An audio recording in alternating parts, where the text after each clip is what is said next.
안녕하세요. 오늘부터 3일간은 창세기 13장의 말씀을 중심으로 묵상 내용을 나누게 되겠습니다.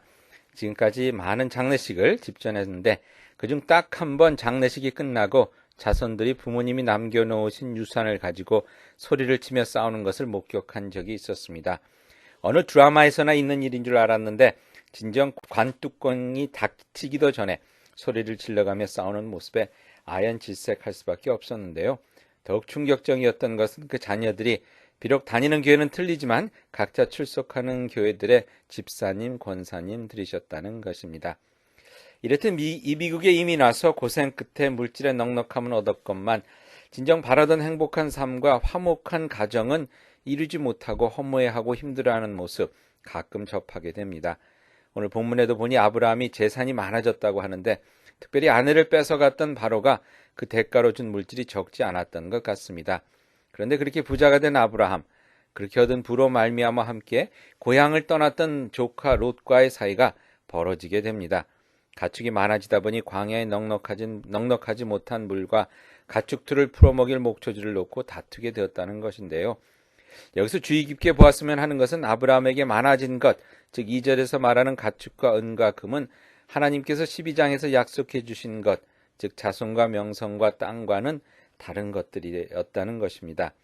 물론 가축과 은과 금도 하나님께서 주신 것이지만 하나님께서 주시겠다고 약속한 것들이 아닌 것들로 인해서 아브라함의 삶이 행복해지기는커녕 오히려 하나밖에 없던 피부치 조카와 헤어지게 되었다는 것이 왠지 씁쓸하네요.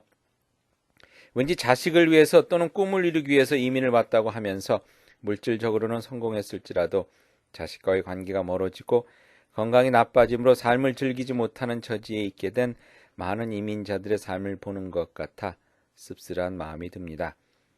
근데 이러한 문제에 봉착하게 된 곳은 아이러니컬하게도 아브라함이 가나안에 들어와 처음으로 제단을 쌓은 곳이었습니다. 즉 시작할 때에 그 자리로 돌아와 있는 것입니다. 때론 그런 것이 인생인 것 같은데요. 많이 일해서 많이 얻은 것 같은데 돌아보니 제자리에 와 있는, 하지만 그 자리가 하나님께 제단을 쌓은 자리라면 괜찮은 것 같습니다.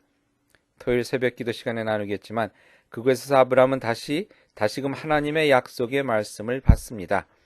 이렇게 새로운 은혜의 기회를 허락해 주시는 하나님이시라는 것이죠. 아브라함에게도 그러하셨듯 그분의 변치 않는 이끄심으로 후회 없이 행복한 여러분의 삶이 되시길 이 아침 다시 한번 축원드립니다. 기도하시겠습니다. 한 치 앞도 알지 못하는 저희의 인생길이기에 주님 앞에 다시금 겸손히 저희 삶을 맡깁니다.